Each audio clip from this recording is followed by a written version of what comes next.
great point, right? Like, I think too many people start building technology first and then just sort of release it into the world expecting businesses to jump on. And generally that's a lot harder than building something for a specific, consumer in mind.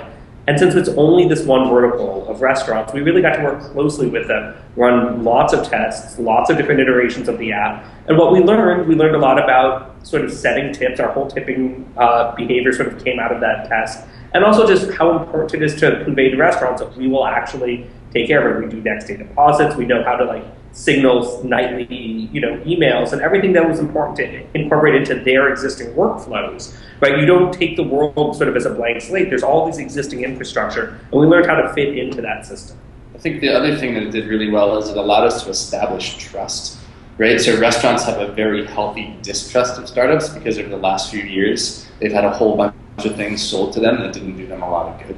And so our beta period didn't resemble what the product is now. It wasn't, hey, 7 days a week, you can pay in these restaurants. It was one night a week at this one restaurant. Everyone go there and test. But what that allowed us to do was send restaurants meaningful business at times when they needed more tables and then prove to them that they were going to get paid the way we said that they would. And so when we came to them and said, hey, we're ready to do this full time, they didn't bat an eye. They were just like, oh yeah, you guys have been doing this for months already. You're great. Let's just do it. And I think really that was a huge advantage for us, was getting 100%.